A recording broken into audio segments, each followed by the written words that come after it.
This week on Wildcat News, we look into the new way graduation will take place. We attend this year's Special Olympics. And we meet students that enjoy traveling. All these stories and more coming up because Wildcat News starts now.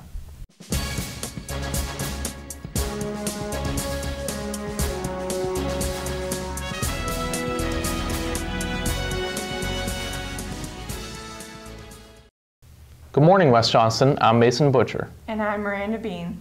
The graduation system has changed this year. This year for graduation, the seniors will be graduating with Latin honors titles instead of having a valedictorian system. English teacher Emily Scott was part of the graduation remodel and shares the process. This year for graduation, we decided that since we don't have the traditional valedictorian and salutatorian, we still wanted that graduation experience where you kind of capture senior year and also look to the future. So it was actually Mr. Vanderlesky's idea to have the whole class audition to try to come up with a partner poem that really captured their high school experience and perform that. And they still felt like they needed a speech given by someone in the senior class that represented them. So we decided to have auditions for that also. Senior Aaron Mishaw feels the student leader should still give a speech. If a student leader is giving a speech, then it's someone that everyone already knows. Like, granted, it's not everyone's opinion is being given, but it's the leader's opinion. And if you're being a leader correctly, it's called servant leadership, where you serve others. So someone who's serving others and they're speaking, they're a servant leader. That's the ideal leader. But if you had some random guy from like the middle come up and give a speech about something about how he worked really hard, but he only got that far, it's kind of a letdown. But you have someone who's like, I worked super hard, I'm going into a really high college, I'm going to be debt-free by the end of it, and I did all this. I want you guys to know that you can do it too. Scott feels the new system for picking keynote speakers is a better representation of the senior class as a whole. While I do think it's important to recognize students for their academic performance, I feel like sometimes the students who are at the very top of the class aren't not the students who want to give the speeches. They might not be comfortable talking in front of people, whereas a student who might not be number one or number two is really outgoing and would be more comfortable with that. I'm hoping, honestly, that it might be a little bit more personal, because the kids who are going to be speaking at graduation, the whole senior class had the opportunity to come forward and try to capture that experience of high school, and so I think what we're going to come up with is going to be really great. I'm Miranda Bean, Wildcat News. Thanks, Miranda. Last week, students gathered for the Special Olympics. The Special Olympics were held last Friday at Smithfield-Selma Senior High School. Senior Taylor Evans is a peer tutor and believes this event is a special moment for the kids. I think it gives them a chance to go out there and show who they actually are and prove to them, not only others, but to themselves, that they can do things that other people don't think they can do. And it's just a chance for them to get out and have fun. Life skills teacher Dennis Shamlin explains what the event consisted of. We have some children at this school, some young adults that can't always get out and do what all the other kids get to do. They might be limited in their ability to run or to throw, but they still can do it.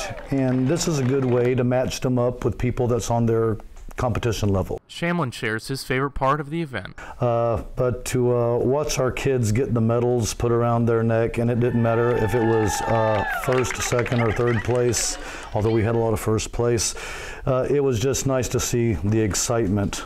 Evans believes more people should get involved in events like this. I feel like more people need to start interacting with the life skills to realize how special these students actually are, and it's impacted me a lot personally. So I definitely think a lot more people should do it. Thanks, Mason. Now let's head over to Grace and Betts for the rundown. I'm Grayson Betts and welcome to the rundown. Here's our last week's scores. Last Wednesday, varsity soccer lost 7-0 against Clayton, varsity softball lost 10-1, and varsity baseball won 2-1 against Cleveland. Thursday, varsity baseball won 5-4, varsity baseball lost 10-1 against Cleveland, and varsity softball lost 6-0 against Garner. And Monday, varsity softball won 15-13 against Spike. Tonight, soccer and softball are home. Tomorrow, tennis, softball, and soccer are home and track is away. Come out and support your spring athletes. I'm Grayson Betts, and that's your week's rundown. Thanks, Grayson. Traveling is exciting for some, no matter where they're headed. Caroline Carlson reports. Do you like to travel? Senior Dakota Beavers and Junior Ethan G. and Greco have traveled to many places out of the country and share why others should too. I think they should travel to get like a different perspective on life, and it really like opens up your mind to be like a more open-minded person and more diverse and more like accepting to different cultures and like beliefs.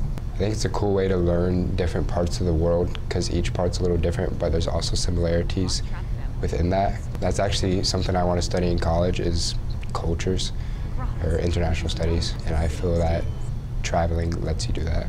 Beaver's favorite place she's traveled to is Austria. We just wandered around, and they're like the buildings there were all different colors, and they were like pastel, and then there's like this lake, and it was like a glacier lake, and then there's like mountains in the background. I don't know, it was just a scenery that was really pretty. G. and Greco's most loved trip is when he went to Jamaica. Well, I went on like a waterfall exhibit kind of thing, and it was really cool because you kind of built friendships with people that normally you wouldn't like, interact with. Yeah, it was kind of a fun environment. It felt authentic. Beavers enjoys traveling to new places, but she doesn't find it necessary for an adventure. There's a lot of different places you could go in the country, like to the beach or the mountains. Like each state has their own like specific thing. There's like waterfalls you can hike in the mountains just like you can in other countries. I'm Caroline Carlson, Wildcat News.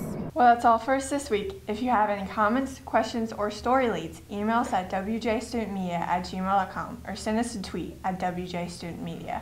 And if you want to watch Wildcat News at home, on the go, or catch up on past episodes, go to wjstudentmedia.com or subscribe to our YouTube channel. I'm Mason Butcher. And I'm Miranda Bean. Thanks for watching and have a great week.